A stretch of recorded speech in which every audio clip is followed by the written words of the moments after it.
Hello, everybody, and welcome to Master Tape Theater. We are the world's first and only video documentary series based solely on the history of live bootleg audience-made recordings. And I am your host, the one-man crime spree, the world champion of videos, and the man that's causing all of this, Roy Goddamn. And I am, of course, joined by my esteemed colleague, the Duke of Danzig, the Alpha Romeo, Eric, the ladies fight for his delight, Lawton. How are you doing this evening, Eric? I'm doing all right, man. Cool, man. Well, I guess right away I want to tell everybody a little bit more about what the show is going to be about over the next coming few weeks and months and years. We're going to be telling the story and the history of live audience video music recordings. We're going to talk about the equipment that was used, the people that recorded them, how they were done, how they got into the hands of collectors. Speaking of that, Eric, what was the very first bootleg that you ever found? What was it? Was it good? Was it shot from the audience? Did you enjoy it? It was a Misfits DVD I bought at Spin Records here in Carlsbad. Why Be Something You're Not, cable access TV. Claims to be professionally filmed, looks like shit. There's also a Northampton Community College show from Pennsylvania, single camera shot, balcony with tripod. I guess that would be the first unofficially filmed show I've ever seen. They both were really primitive, but you know, I'm a huge Misfits fan, and I loved them. All right, man. Well, let me tell everybody a little bit how I got started in bootlegs. The very first time I got into bootlegs was the year 1984. At the time, all I wanted in life was a copy of Kiss Meets the Phantom of the Park. It was literally my life's ambition at the age of 14 to somehow re-experience Kiss Meets the Phantom. So I used to buy Circus Magazine. That shit was my jam. So I'm looking in the back of Circus Magazine, and I see Circus has classifieds back in the day, and it says send $1 for Kiss videos to Ike Ryle in Burleson, Texas. So I do that. I send $1 off to this guy, and he sends me this one-page list with like 25 VHS tapes on it. And sure enough, he has Kiss Meets the Phantom on there, and I'm freaking out, you know. So I beg my parents, please give me the money, and I buy the tape, and so it takes like a month for it to come home, and I come home from school, and there it is. Sitting on the table, man. Kiss Meets the Phantom of the Park. I was freaking out. So I grab it, I throw it into the machine, and there it is in all of its glory. Literally the worst imaginable quality you could possibly see, but that did not stop me one bit. I loved it.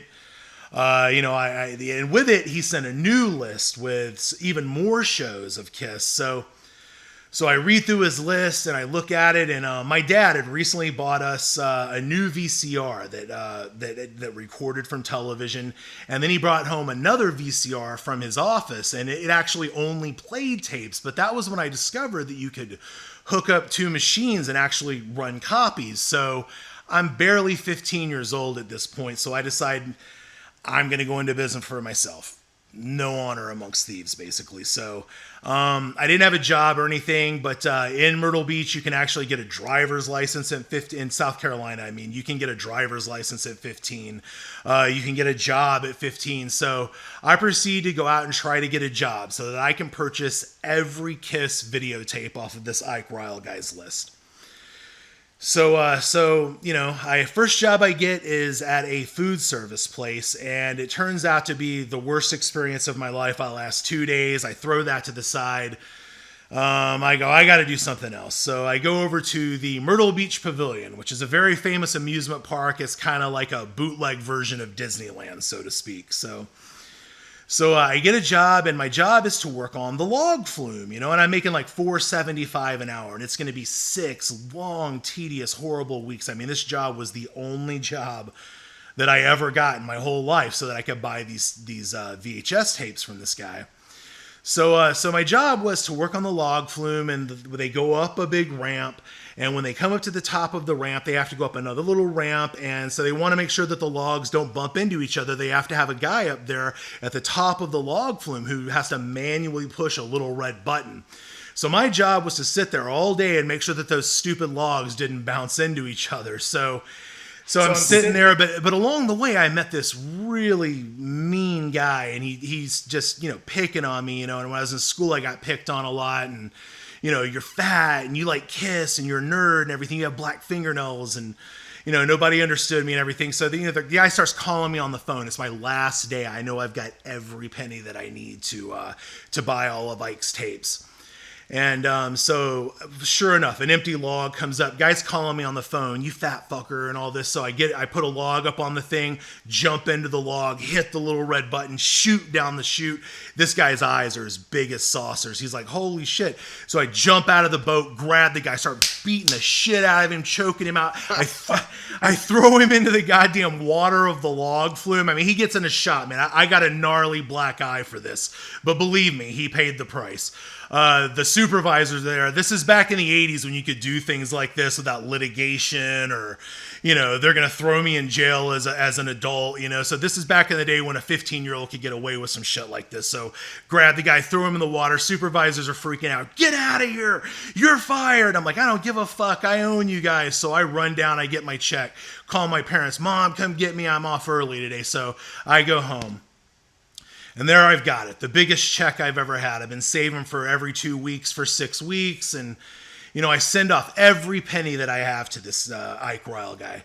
I buy all 25 tapes on his list. I placed 3 ads in Circus Magazine. There was actually a delay with Circus Magazine at the time. So let's say you want to place an ad. You send them a money order. It takes something like 3 months to actually show up in the publication. So this is like a 6-month journey I'm on to become the world's most important bootlegger at the age of 15. At the time, I had no idea about legalities or that it's right or wrong or any of that sort of stuff. So I'm just a kid who thinks Kiss is awesome, and I just want to share what I do and somehow make money. My parents think I'm an entrepreneur, and that's awesome. And so, I send the money off to the guy for the tapes. A month goes by. I'm waiting, freaking out a little bit. Another month goes by, no tapes. I'm like, oh shit, dude's ripping me off for like $600-700. I'm a little kid.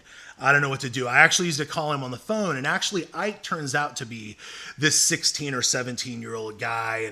And so my mom calls his mom on the phone, and she says, my brother is the sheriff of Burleson County, Texas, and if you don't send those tapes right now, I assure you're going to have the sheriff up your ass within a minute, So it works. That's like the first experience I ever had with someone trolling or getting somebody to do something they wanted for them through some nefarious story or something. So my mom actually turns me on to this. But anyway, so it works. And 7 days later, these tapes show up. 25 tapes, big giant padded mailer. I'm so happy. I waddle my fat ass back to the house and sit down. I proceed to watch all 25 of these Kiss tapes. I didn't go to school.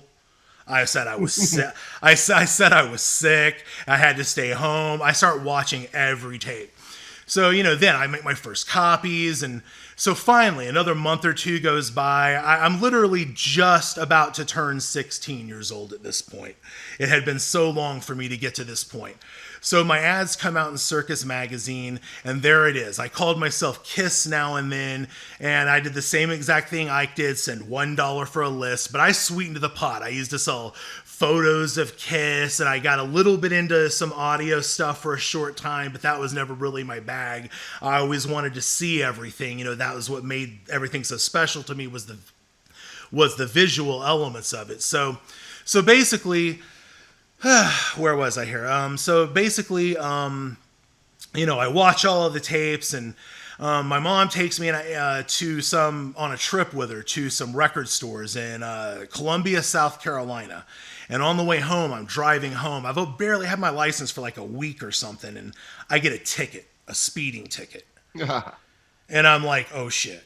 My mom's flipping out. The cop tells her, he's only had his license for a week. You're lucky. I could make sure he never drives till he's fully 16 and all this. So my mom talks him out of it. I get the ticket. I get home. She's like, how are you going to pay this ticket? So I had been sending lists and stuff out along the way. So what happened was I actually go out to the mailbox right when we get home from this, getting the speeding ticket. And I walk out to the mailbox, and there's $500 worth of money orders in the mailbox. And I walk back in, and I'm all, hey, no problem. I'll pay the ticket, throw the money orders on the table, tell my mom I got to start a bank account. Next day, I did that very same thing. The next day, $200 worth of checks come in the mail. The next day, another $200 worth of checks come in the mail. I shit you not. Within a month, I'm making more money than both of my parents combined through one ad in the back of Circus Magazine at the age of 15. So I turned 16 years old. I'm making tons of money. I fly myself to New York City. I buy a booth or a table at the second ever KISS convention in New York City. And believe it or not, my booth was actually right next to Lydia Criss, Peter Criss's wife. So this is an even funnier side story. She, at her booth, this is her very first KISS convention too. And as people know, she went on to kind of make a living off KISS conventions. And so she's there and she has no idea how much this stuff is worth. I proceed to whip out a big wad of cash, purchase every single thing she has on her table that's vintage and worth money, and then sell it right next to her for 3 times what I paid for it at the age of 16. She's like, what the fuck? And then, believe it or not, I had brought a huge duffel bag full of VHS tapes, KISS bootlegs, ZZ Top, just everything I had. And when I get there, that's the very first time I discover that the promoters have kind of a mafia style thing. There was a guy named Richie Rano from the band Stars on Casablanca Records, and another guy by the name of Marv Pritchard. Both of these guys figure into the story way more later on.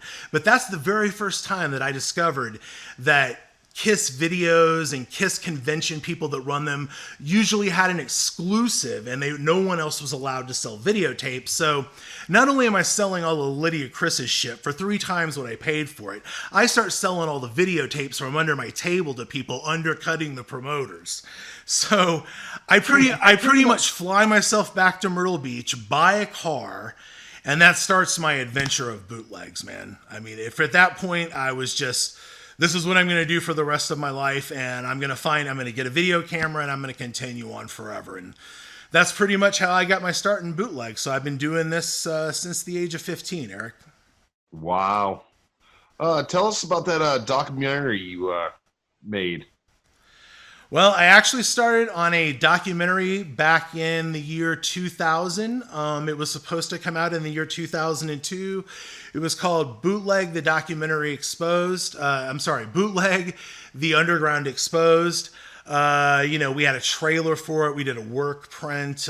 We had interviews with Bill Aucoin, Eddie Trunk, all kinds of people. But what happened was I never really got a chance to finish it. I mean, because I was too deep in the game myself to be able to stop and safely tell the story, which is kind of how we got here right now with Master Tape Theater and Master Tape Network. I have long since been retired from the for-profit game of bootlegs. I've been out of the game for over 5 years now. I digitally archived all of my stuff. Made sure I backed it up in third-party locations so that it was 100% safe. And that's what made me decide to start Master Tape Network and just give everybody the history that we created. Because one of the things that people need to realize is without this footage and without the innovative techniques of these filmers and the things that they made happen, we would have lost so much history. It's staggering. So I guess right now what we should do is maybe just go ahead and show the trailer so that some people know a little bit about the documentary that I started working on. Let's show them the trailer now, Art. Good. Roll it out. You got it. Here it comes. Bootleg, the Underground Exposed.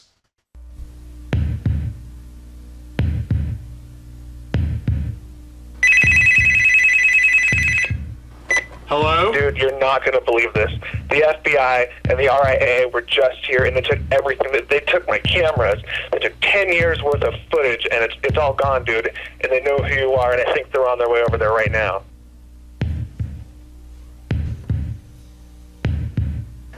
It's kind of like robbing a bank for 2 hours. I could film anybody, anytime, any place, and they'll have no idea what I'm doing. Why'd you do it? I did it for rock and roll.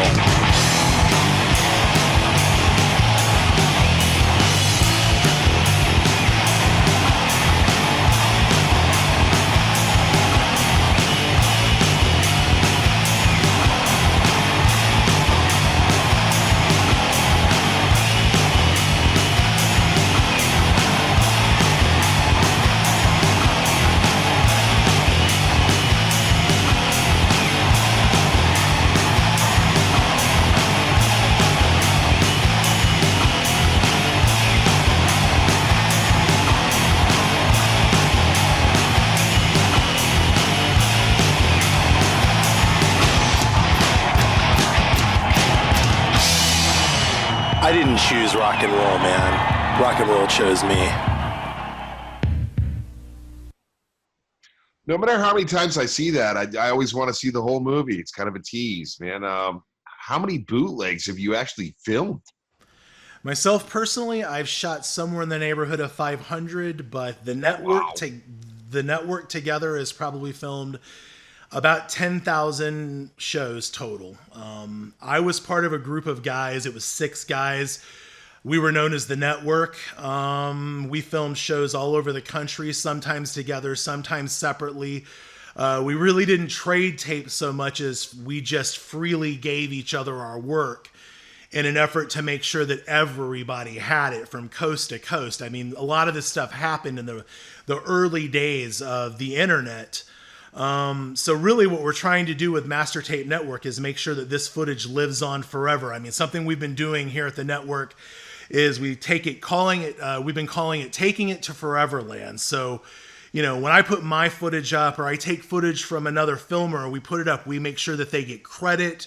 We make sure that it's going to live forever. I mean, one of the things that we're working on right now is we're going to have our very own streaming service that's independent of YouTube, where you can see all 10,000 of these shows for free forever. And that's why we call it Foreverland. I mean, really what's really going on right now, man, is people are taking things like YouTube for granted. They just think that it's going to be there forever, that they can just get up every day and watch bootlegs. And it's really cool that I can put this stuff up in as good a quality as I'm able to for everybody to see on YouTube, but there are a lot of rules and red tape and things that hold us back. But the new streaming app from the Master Tape Network that we're working on is going to alleviate all of those problems and allow us to show you the bands that you really can't put on YouTube. So as soon as that app comes out, it's going to really flip the script, change the game.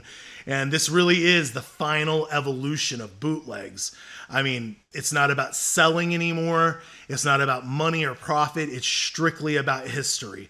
And speaking of history, if there's one thing I think we should do right now, I think we should show everybody a little bit of the work print so that they can see all of the work that we put into gathering the history and the information of bootlegs. Literally in the next 8-minute segment, you're going to see kind of a capsulized version of what this show is going to be, how we're going to present this show, and the way we're going to cover the history of bootlegs. So right now, I want everybody to enjoy the work print of Bootleg, The Underground Exposed. Let's do it. Let's roll. For 15 years, I searched for the spirit of rock and roll through the lens of a video camera. In 1981, when MTV first debuted on American cable, no one had any idea what an impact the world of video would have on the history of rock and roll. But see, me and my associates, we didn't want to settle for the watered-down version of rock and roll. We wanted to know what it felt like to be there, in the arena, and we wanted to be able to experience that sensation over and over again. We were the biggest rock and roll fans in the world. We created something big, something bigger than MTV. We documented a secret history of rock and roll that nobody knew existed. There are a lot of people in the game of bootleg. There's the collector, he's the guy that buys them. There's the person that sells them, he's the pirate. There are the people that try to enforce the laws, the RIAA and the FBI. And then, of course, there are the people that create bootlegs. These are the people that set the record straight. These are the people that catch the historic moments and imperfections that make rock and roll what it is. You see, money and corporate greed, they're always going to be the same. And the rules of the game, they'll probably never change. But for the record, this is the story of rock and roll. And for the record, rock and roll is bootleg. 1, 2, 3, 4!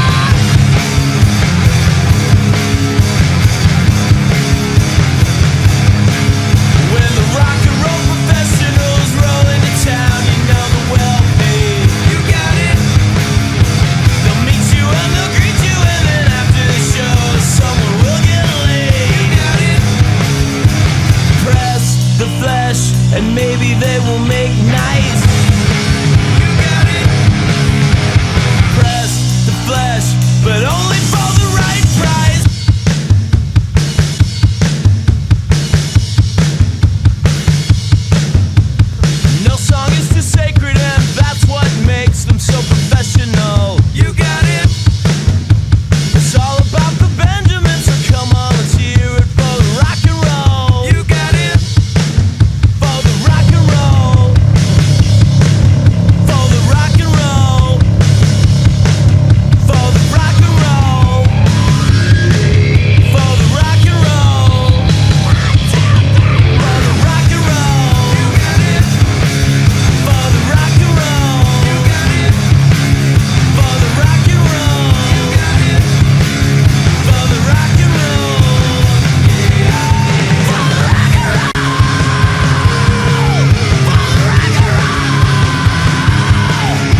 break.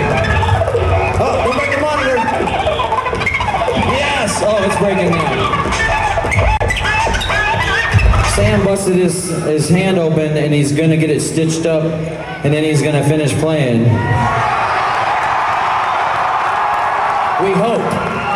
They're checking him out right now. It could take like 45 minutes, so what we gotta do is turn on the lights and hang out and just shoot the shit for a little while. What is a bootleg? To some, it is an invasion of intellectual property rights. To others, they are records of significant events in music history that would otherwise go undocumented. The piece of footage you have just watched is a perfect example of an event that would have otherwise gone undocumented if not for the innovative techniques of the filmers. In this documentary, you will learn about all angles of this phenomenon: those who tape them, those who want to control them, and the underground battle that rages on because of them.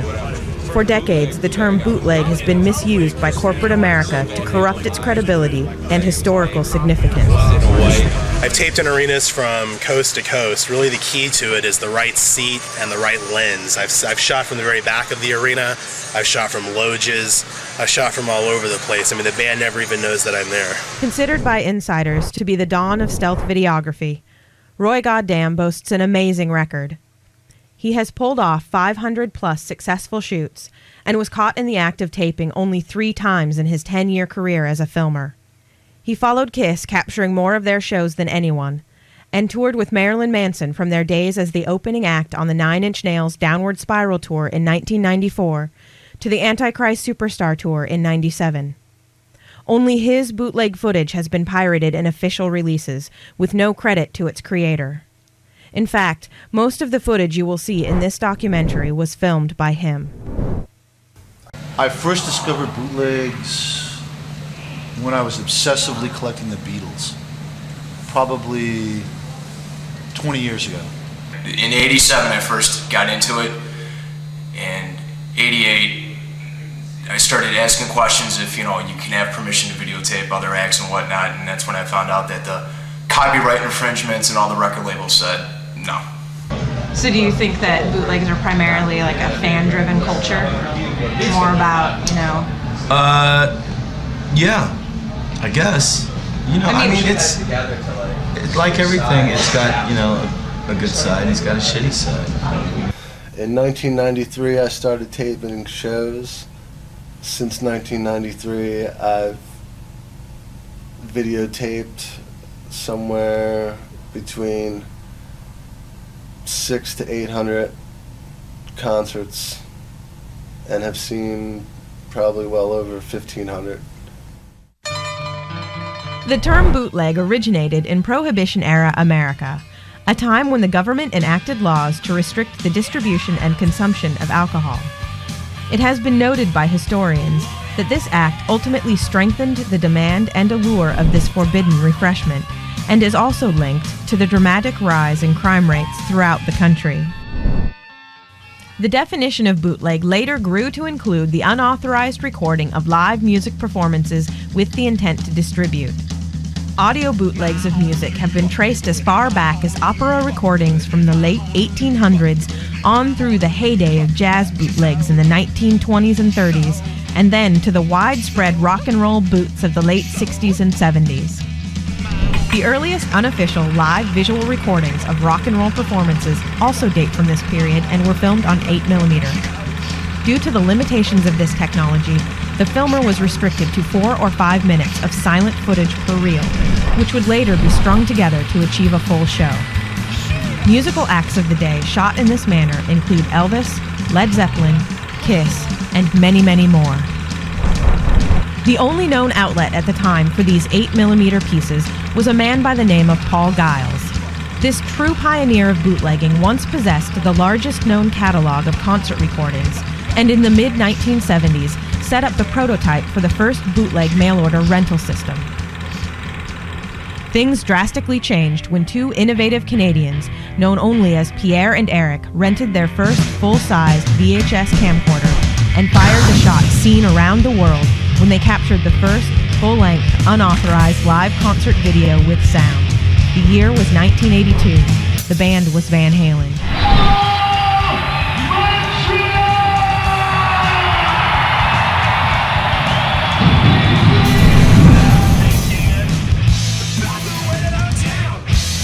Using their creative techniques, these two daring videographers taped many of the biggest rock bands of the day, such as Bon Jovi, Cinderella, and Wasp.